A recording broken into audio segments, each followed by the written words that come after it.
Saudações. Gente, bom dia. Em Goiás são 9 horas da manhã e fazem 16 graus. Então amanhã muito bonita, muito clara, fresca. Deixa eu explicar primeiro porque que eu tô levantando tão... Quer dizer, levantando, eu levantei faz tempo, né? Tô saindo tão tarde. Eu tava lendo umas coisas, né? Tava lendo umas coisas. Hoje nós vamos falar sobre China. Estamos precisando falar um pouco sobre China. A gente acaba falando, na prática, dos mesmos países. Mas a geopolítica, ela não tem tantos atores assim. E protagonistas ela tem menos ainda. Quem são os protagonistas da geopolítica atual? Protagonista mesmo. A Rússia, a Arábia Saudita, os Estados Unidos e a China. Esses são os 4 protagonistas. Nós temos papéis importantes desempenhados pelo Irã, pela Índia, pela União Europeia. Temos papéis relevantes desempenhados pelo Brasil, pela Indonésia, pela Alemanha. Mas os protagonistas são esses 4. E aí eu quero falar ao longo dessas semanas de cada um deles. Certo? Eu sempre gosto de começar de manhã, para quando chegar a live as pessoas já terem uma noção boa do que nós estamos falando. Deixa eu só fazer uma coisinha aqui. Eu fiquei sabendo que o Dallagnol, né, pegou os 500 mil dos otários que patrocinou ele no Pix e tirou uma foto na porta do aeroporto de O'Hare, né, aeroporto de Chicago. Então eu tô tirando um aqui também na porta da panificadora. Vou comprar pão de queijo. Aqui, gente, é o melhor café da manhã da Rua da Grota. Boa! Então, diferente do pastor da igreja presbiteriana Dallagnol, né? A gente gasta Pix em pão. Leva pro bando. Mas eu, como eu estava dizendo, eu estava falando da China. A grande questão da China, primeiro deixa eu fazer um resumo do papel básico de cada um desses 4 países. Certo? Repetindo, China, Rússia, Estados Unidos e Arábia Saudita. Os 4 protagonistas. O papel e os interesses. A China é a maior potência econômica do mundo. De longe.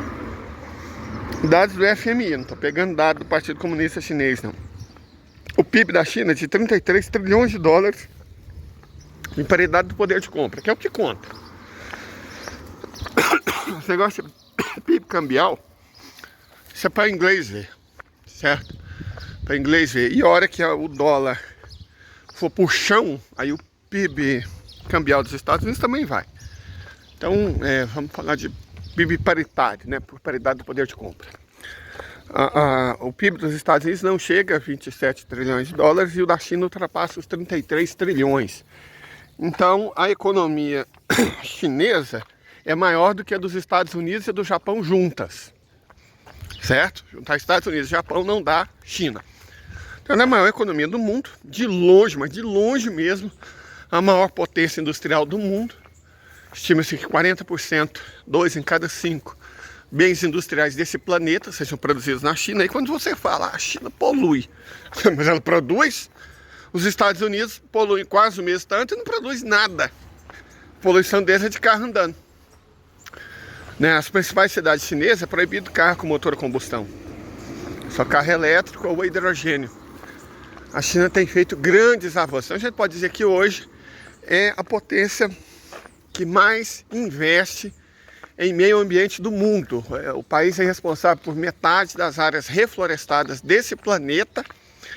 Ele sumiu com 2 desertos, quer dizer, desertificação no nível extraordinário, né? De acabar com um deserto mesmo. Ah, gente, onde cresceu uma bucha? de acabar com o deserto mesmo, transformar em floresta, pastagem, plantação, reserva ambiental. É o que mais investe e o que mais gera, mas de longe, por uma diferença muito grande para o segundo colocado.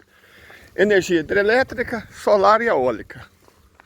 Certo? Tem uma geração ainda de carvão, ainda que com a nova tecnologia, menos poluente, muito grande. Mas por quê?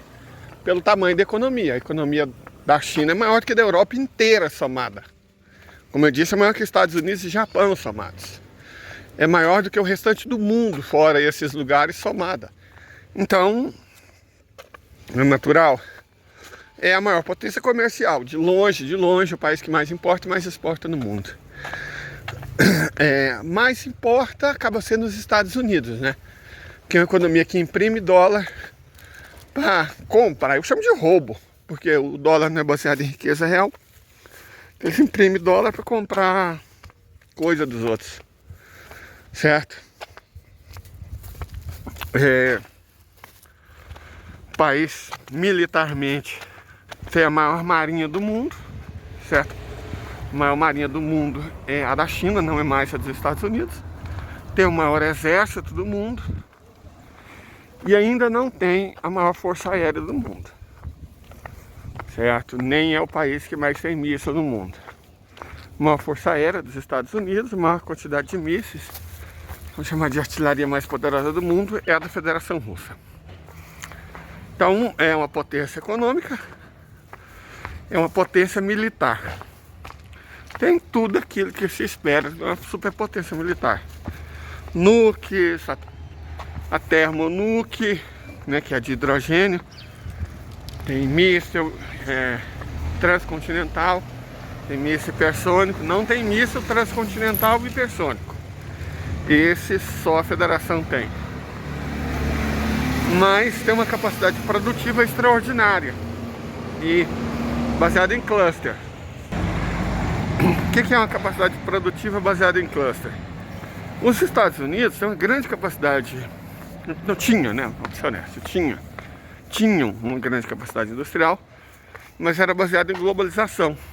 E a globalização é uma ideia péssima para gestar uma economia. Globalização, gente, só serve para enxugar liquidez e para roubar dinheiro no processo. Deixa eu explicar rapidamente aqui como é que funciona. Globalização, você pega uma empresa transnacional, né? Não é multinacional mais. Qual que é a diferença? A multinacional é uma empresa que tem várias filiais no mundo inteiro. Cada filial produzindo basicamente a mesma coisa que a empresa sede. A transnacional não. Ela tem filiais do mundo inteiro, só que essas filiais, normalmente, elas produzem uma parte do processo produtivo. Certo? Vamos pegar, por exemplo, aqui nós temos uma transnacional, a Mitsubishi. Em Catalão, ela só monta. Não tem fábrica de autopeças. As peças vêm do mundo inteiro, principalmente do Japão, da Holanda, da Tailândia, principalmente esses 3 países, mas vem do mundo inteiro. Isso quer dizer que se Taiwan também fornece bastante coisa. Vamos supor que uma fábrica na Tailândia, uma fábrica, fica sem peça, porque ficou sem um fornecedor que é chinês. E esse fornecedor chinês não pôde entregar por causa de sanção, e aí o de Taiwan não pôde vender. Então, por causa de uma fabriquinha, Taiwan é um país que opera normalmente com fábrica pequena e média.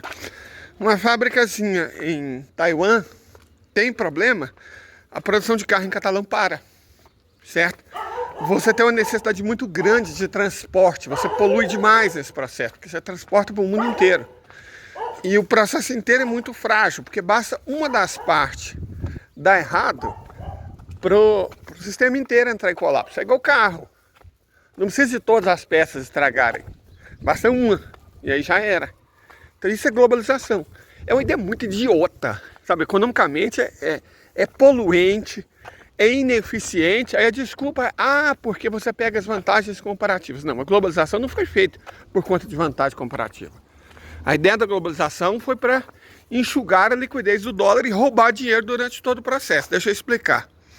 Para tornar o dólar necessário, porque o dólar não corresponde mais à capacidade econômica dos Estados Unidos. Mas você tinha que tornar ele necessário para aumentar o poder dos Estados Unidos. Então, quando você globaliza alguma coisa, você obriga países do mundo inteiro fazer negócio. Negócio que seriam desnecessários se eles tivessem fábricas, certo? E aí quando um país compra de outro, X compra de Y, que compra de Z, que compra de W, durante cada um desses processos você tem que usar dólar, você tem que usar dólares. Você não pode usar moeda nacional, porque é um comércio internacional, quer dizer, você pode, mas não se usava. Usava dólares. E aí você aumenta a necessidade por dólares. Ou seja, a taxa de usura, né? A taxa tem até um nome, eu até esqueci aqui. Senhoriagem, a taxa de senhoriagem que os Estados Unidos cobram pelos países usarem a moeda deles. Cada um desses processos produtivos tem uma operação bancária que existe dólares. Alguém X passa para Y. Então existe um banco que intermedia essa transação e pega a taxa de senhoriagem. Além de juro, além de seguro, além de transporte que precisa de seguro. Então isso você vai tirando uma parte do dinheiro e passando para os Estados Unidos indiretamente. É para isso que serve a globalização, gente. Esquece a porcaria que vocês aprenderam nas aulas de geografia. Eu mesmo tive que ensinar essa merda errada para os meus alunos, porque é assim que os livros didáticos que são editados por editoras americanas, editoras britânicas, editoras canadenses, editoras de língua inglesa, mandam a gente, abre aspas, ensinar que é globalização. Globalização não é isso, globalização é o que eu disse. É uma taxa de senhoriagem que os Estados Unidos cobram do resto do mundo para usar a moeda deles. E é onde os bancos, as seguradoras dos Estados Unidos tiram dinheiro de todo o processo produtivo. Isso que é globalização. Mas isso torna o processo produtivo ineficiente. Espera aí que eu vou tomar vacina. Então, eu tomei a primeira dose da antitetânica, a febre amarela e a primeira dose da vacina contra a hepatite B. Ficou faltando a tríplice viral, porque não tinha, mas terça-feira chega. Então, acho que com isso, com a tríplice viral terça-feira, eu completo meu cartão de vacina. É claro, aí tem que tomar o restante da antitetânica e da vacina contra a outra lá, esqueci, a hepatite B. Então, gente, ó, assim como a Globo é um critério de verdade, Bolsonaro também é. Se a Globo falou bem de uma coisa, essa coisa é ruim. Se a Globo fala que alguma coisa é certa, essa coisa é errada. Bolsonaro é a mesma coisa. Se ele é contra algo, faça. Se ele é a favor, seja um contra. É bom você ter essas referências morais negativas que nunca estão certas, nunca estão do lado certo, porque fica fácil a gente tomar as decisões, né? É só fazer o contrário do que eles recomendam. Mas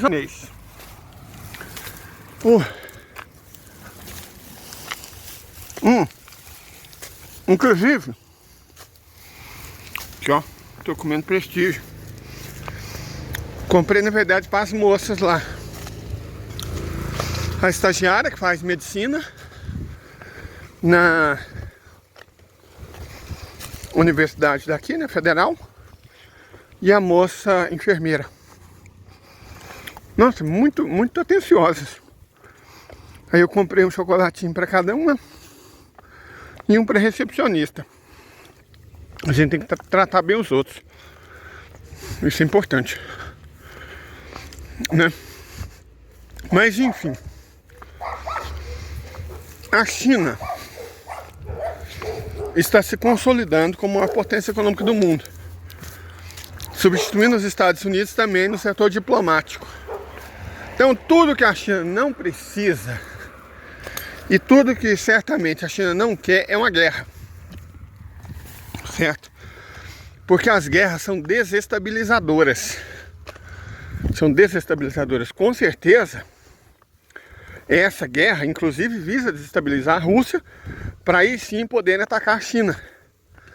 Porque os Estados Unidos entendem, e nisso eles não estão muito errados, que a Rússia é uma espécie de braço armado da China. Porque não só no sentido de que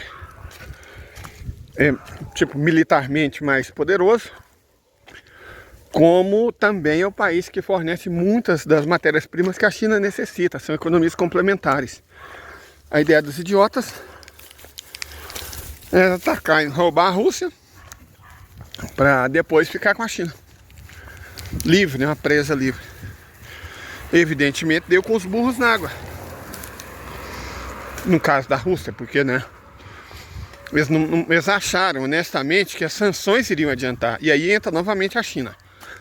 A estratégia da OTAN, estúpida até a raiz, era aplicar as tais sanções do inferno, destruir a economia russa, forçar uma revolução colorida, né? Igual fizeram no Brasil, sem necessidade de tiro. Porque você sempre tem imbecil. O movimento passe livre, black box, você tem em todo lugar do mundo, gente. Contem com os imbecis. Eles existem em todo canto. E existem na Rússia também.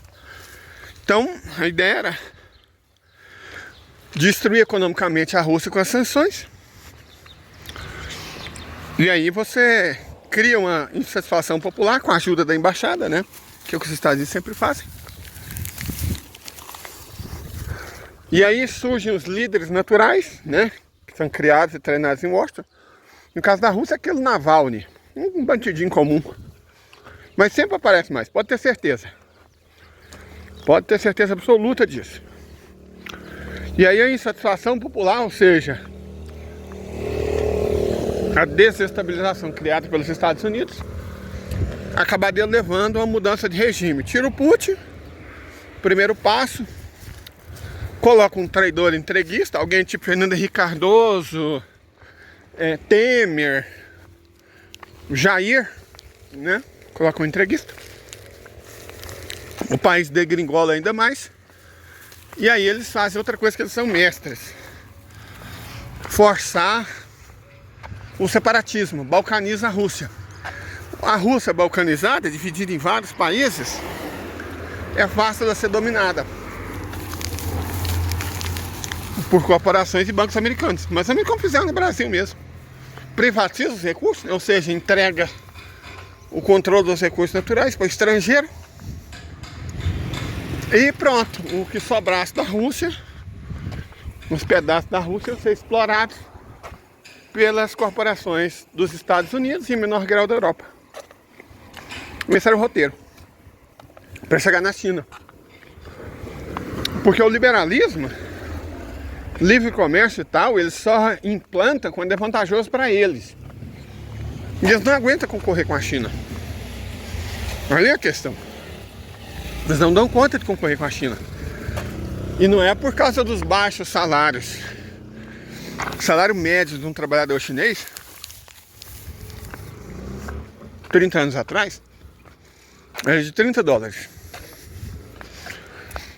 E hoje é de $600.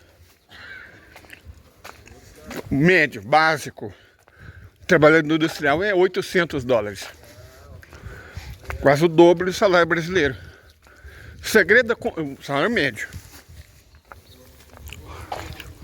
O segredo da enorme competitividade chinesa, e isso é importante ressaltar, não são salários baixos. Pelo contrário, o salário, como eu disse, é muito maior que o brasileiro. Os salários, a elevação dos salários foi um passo importantíssimo para a transformação da China em grande potência econômica. Por isso que esses mesmos traidores que eu acabei de falar, Fernando Henrique, o golpista traidor, Temer, o Jair, né? Eles fazem o possível para rebaixar salário, tirar direito trabalhista, lascar com os sindicatos, porque isso reduz o mercado interno. Reduz o mercado interno, enfraquece a classe trabalhadora. As pessoas pobres se desesperam, trabalham por qualquer coisa, em qualquer condição. E é isso que eles querem. Como eles não estão preocupados com o mercado interno, já que esses larápios, eles apenas extraem riqueza bruta do Brasil para gerar renda, emprego e desenvolvimento em outros países. É isso que faz o agronegócio, gente. Vocês acham que existe produtor de soja? Que burrice! Quem produz soja é o sojoeiro. Não existe produtor de leite. Quem produz leite é a vaca. Certo? Então, não existe produtor de ovos. É a galinha que faz isso. Então, o Brasil exporta matéria-prima básica. Os nossos frigoríficos deveriam ter vergonha de se chamar frigorífico. Eles só matam as vacas, esquartejam o cadáver em 4 partes, congelam e mandam para o exterior. É praticamente matéria-prima bruta. Vale para porco, vale para galinha, vale principalmente para gado. E a gente produz e exporta não comida, igual esses mentirosos do agronegócio falam. Certo? Olha o piquezeiro. Eu não canso de mostrar. Árvore sagrada da goianidade. Olha lá os frutos do piqui. Quando der flor, esses botões abrirem, vou mostrar para vocês. Então, o que acontece é que a gente exporta ingrediente para fazer ração de porco, soja, milho, sorgo, semente de algodão, para fazer ração para porco na China. Nem ração a gente faz. É graças à Lei Candir, né, criada pelo traidor Fernando Henrique Cardoso. Então a China se desenvolveu fazendo evidentemente o contrário do Brasil. O Brasil já foi mais rico que a China por muito tempo. Só que o Brasil se desindustrializou, financiarizou a economia e investiu no agronegócio. Ou seja, é o caminho certo para o regresso à desordem e à pobreza. Foi o que o Brasil fez. E isso foi planejado, não foi uma coisa... Criação do Banco Central, Lei Candir, são os dois principais responsáveis pelo fracasso da economia brasileira, foram pensados ambos. A China não tem um banco central, um banco em que determinado grupo étnico controla. O banco da China é controlado pelo Partido Comunista Chinês. As políticas são as do partido. Tem dessa de banqueiro, não. O banqueiro lá, inclusive, já tomou o famoso lembrança na nuca. Certo? Não tem dessa lá na China. Então, o modelo econômico chinês é muito mais eficiente. E até porque, lembra que eu falei que a globalização é uma ideia estúpida, horrível para a economia, e só funciona para os Estados Unidos exercerem senhoriagem, ou seja, roubar um pedacinho de cada etapa do processo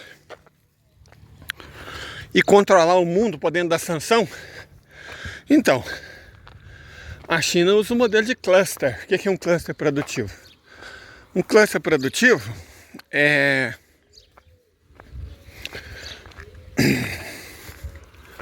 Você reúne no mesmo lugar, em torno da mesma cidade. Não precisa ser na mesma cidade, pode ser da região metropolitana, cidades vizinhas, todas as etapas de um determinado processo produtivo. O exemplo melhor é do isqueiro, formado por 23 peças. Então você tem várias fábricas de isqueiro e fábrica de cada uma das 23 peças, mais de uma, concorrendo entre si. Pode ser fábrica pequena, porque algumas peças são miúdas. Então o que é que você faz? Coloca tudo na mesma região e você consegue produzir com um preço inacreditavelmente baixo, um custo muito baixo, a mão de obra fica extremamente qualificada. A cidade está especializada em isqueiro, tem até o nome da cidade, esqueci, mas tem uma cidade que realmente é assim, é um cluster de isqueiro. E os chineses fazem isso para tudo. A China tem centenas de clusters produtivos, centenas. Cada um mais eficiente, ágil, rápido, economicamente vantajoso que o outro. Os Estados Unidos não conseguem concorrer com isso. Os Brasil não consegue, simplesmente não consegue. O Ocidente não dá conta, não tem nada a ver com baixo salário. Porque, como eu disse, nessas fábricas de isqueiro mesmo, é um ótimo exemplo que o salário mensal era $30. E agora, como é indústria, é $400. E o preço de produção de cada isqueiro continua o mesmo, 5 centavos de dólar. Vendido a 15 centavos de dólares para o mundo inteiro. E uma taxa de lucro assombrosa de 200%. Perfeito? Isso é eficiência produtiva. Como o Ocidente não pode trabalhar com o sistema de cluster, por que ele não pode? Porque os Estados Unidos dependem da taxa de senhoriagem representada pelo dólar, pelas seguradoras, pelos bancos americanos, para poder sobreviver. Eles são uma economia parasita do mundo. Eles não produzem mais. E eles tinham que destruir economicamente a China. Assim como a tentativa inicial da guerra na Rússia de destruir economicamente a Rússia. Não vão conseguir, não conseguiram a Rússia e não vão conseguir com a China. Espera aí que eu vou comprar verdurinha. Então, gente, não tinha do alho que nós, as classes populares, costumamos comprar, que é o pequeno, só tinha do grande, roxo. E esse não dá, né? Então tô indo na frutariazinha de cima pra ver se eu acho. Minha mãe tá sem alho. Mas voltando ao assunto, então a China, inclusive pela própria eficiência econômica, ela não queria guerra. Porque guerra tem dois efeitos danosos economicamente. Primeiro, desestabiliza as cadeias produtivas, ainda que no caso da China seja cluster. Muitos produtos chineses são para exportação. E a China ainda precisa da importação de muitas matérias-primas. Então, as cadeias de abastecimento e de fornecimento ficam desajustadas numa guerra. E é tudo que a China não quer. E segundo, porque guerra, modo geral, é ruim para os negócios. Guerra só é bom se o seu negócio for a guerra, igual é para os Estados Unidos. O negócio da China é produção e comércio. O negócio da guerra é o negócio dos Estados Unidos. Então, entrando em guerra, automaticamente você já favorece os Estados Unidos, porque é uma economia parasita que vive da guerra. Faz muitas décadas, né? Anos não. Faz muitas décadas que os Estados Unidos se resumem a vender arma e munição, arma ruim, né? Se resume a isso. Então, só ao fazer guerra você já beneficia os Estados Unidos. E a China é um país de comércio. A verdade é que você não mata quem é seu cliente, sabe? Essa é a verdade. Você não mata seu cliente. Você quer ele vivo. Você não empobrece seu cliente. Você quer ele com dinheiro. É uma mentalidade que a elite agrária brasileira não entende. Tá, é porque ela é burra. Sim, é porque ela é muito burra. Mas é mais do que isso. Como ela sempre usou o couro dos pobres, das trabalhadoras e dos trabalhadores, para extrair pelo menor preço possível, para vender para o exterior, nunca esteve preocupado com o desenvolvimento. Ela é corrupta, imunda, suja. Ela não está preocupada com essas coisas que ela diz estar, não. Então, para a elite brasileira, o trabalhador é gado. Eles querem que ganhe o mínimo possível, para que os lucros deles sejam os maiores, já que eles vendem para outros países industrializarem, outros países gerarem receita, imposto, desenvolvimento, tecnologia. A elite brasileira, ela extrai, ela rouba da terra e do suor dos trabalhadores para vender para os outros. Então ela está se lixando para salário, para mercado interno. Ela não tem capacidade de competir. Ela é inepta. Certo? Agora a China não. A China está preocupada com o aumento dos salários, que é que ele continue para a construção de uma sociedade moderadamente próspera. E está preocupado com o processo produtivo, porque está preocupado com soberania e com a construção de uma civilização ecológica. Está preocupado com a distribuição de renda, porque aplica o socialismo com características chinesas. Não é aquele socialismo Jones Manuel, não é aquele socialismo solzinho. Não, socialismo real, que faz diferença na vida de cada trabalhador e cada trabalhadora, na construção de uma sociedade, de uma civilização. Então a China não quer guerra. A China, repito, é um país de produtor e comerciante. Mas ela vai ser obrigada. E ela está preparada para isso. Vamos falar brevemente sobre isso. A China está preparada para a guerra caso ela venha. Certo? A questão chinesa, a mesma mentiraiada que eles inventavam sobre o Tibete, dando a impressão que o Dalai Lama, que os monges eram fofos, enquanto eles eram escravistas, miseráveis, um dos tipos de gente mais desprezível que já habitou planeta Terra. Não é à toa que os nazistas foram ao Tibete aprender. Os nazistas, Heinrich Himmler, foi ao Tibete para aprender. Você viu tanto que os monges tibetanos, os budistas lamaístas eram desprezíveis. Então assim, eles conseguiram passar esses monges tibetanos como se fossem pessoas assim, decentes, boas. Não, foram o tipo de gente mais desprezível e asquerosa que já habitou o planeta Terra, tem os ingleses, né? Então pelo menos nos últimos 100 anos. Certo? E eles conseguiram transformar eles em, graças a filmes, né? Com Ed Murphy, o último sei lá o que, conseguiram transformar tibetano em pessoa decente. Mas é o tipo de gente asquerosa, gente. Mas aí com o tempo as pessoas foram descobrindo o que foi o Tibete, né? Agora eles estão inventando o Xinjiang, que é o oprimido da vez. Não é nada, gente. Toda essa narrativa é mentirosa. Existe muito mais mesquita na China do que nos Estados Unidos, na Europa inteira e no Canadá somado. Certo? Então, o papinho de liberdade religiosa dos Estados Unidos, de direitos humanos, gente, quem fez o que os Estados Unidos fez com o Vietnã, com o Iraque, com o Irã, com a Síria, com a Líbia, com a Somália, com o Chile, com a Argentina, com o Brasil, não tem moral nenhuma para falar de direitos humanos.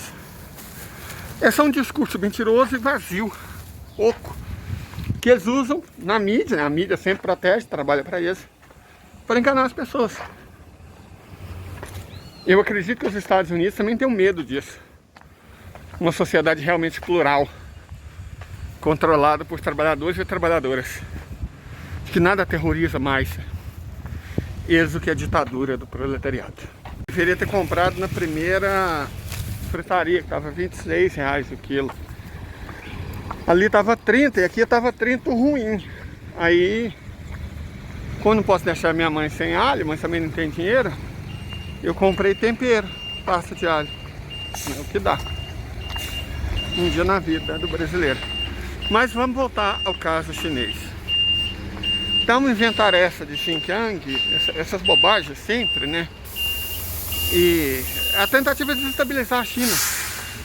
Igual com a farsa da Praça da Paz Celestial, Tiananmen, que eles pegaram a imagem, manipularam ela, tiraram do contexto, que deu a impressão de que os chineses massacraram os estudantes. Não foi isso que aconteceu. Os estudantes massacraram as autoridades chinesas, os policiais. Porque o policial chinês não anda armado. Tem vídeos deles sendo queimados, mortos e incinerados pelos estudantes. Né? E tem vastas provas documentais de que a embaixada dos Estados Unidos, claro, né, que fomentou os protestos pacíficos, com o apoio de um cidadão lá que queria implantar políticas liberais na China, já tinha feito acordo de gaveta com os Estados Unidos. Aí o Partido Comunista Chinês percebeu, depois prendeu e jogou a chave fora. Que é assim que eles lidam com o traidor na China. Esse Temer de lá teve sorte de ter passado o resto da vida em prisão domiciliar.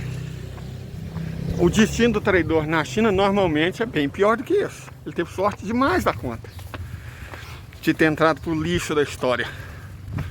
É assim que eles fazem com o Temer, com o Bolsonaro, com o FHC de lá. Né? Mas é assim também a maneira como os Estados Unidos, como o Ocidente, lida com a concorrência. É destruindo. Eles nunca praticaram o livre mercado. Nunca, nunca, jamais. São protecionistas até a medula. Eles não conseguem competir no livre mercado. A industrialização inglesa foi feita à base do sangue e da vida de centenas de milhões de indianos. Não teria havido revolução industrial sem o roubo que eles fizeram na Índia, que custou entre o início do colonialismo, 1763, e a independência da Índia, em 1948, custou 300 milhões de vidas na Índia. Esse foi o preço da Revolução Industrial Inglesa.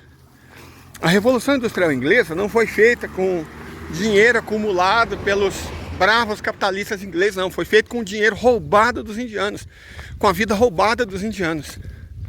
Isso é o capitalismo. O capitalismo americano foi feito a custa de 20 milhões de vidas indígenas, de 10 milhões de vidas de africanos. É assim que é o capitalismo. Ele sempre assassina, rouba, genocida, escraviza. Só assim o capitalismo prospera. Ele tem que roubar alguém, ele tem que pilhar alguém, ele tem que escravizar alguém, ele tem que assassinar alguém, aos milhões. Porque é assim que ele funciona. É um sistema de opressão, roubo, genocídio, estupro, legalizado. Sabe? Crime legalizado. O capitalismo é crime juridicamente sancionado. Desde que seja praticado pelas pessoas certas, né? E a China não é capitalista. A China é capitalista, não. A China nunca foi, gente. Sério. Não dá moral para esses idiotas, não. Para esses bicicletas da vida. Sabe? Ou para aquele outro baixinho, inútil, aquele herdeiro miserável burro, que é outro que fala essas bobagens. Na verdade, a internet tá cheia dessas bobagens. Tem milhões de inscritos. Gente ainda mais burra do que eles o segue e aplaude o que eles falam. Mas é verdade, gente, é verdade. O fato é que o capitalismo é absurdamente incompetente. E assim que perdeu a supremacia militar, bom, ele não tem mais como continuar existindo. Certo? Nós vamos falar sobre isso hoje à noite. Muito obrigado por ter ouvido a gente até aqui e até mais. Fui!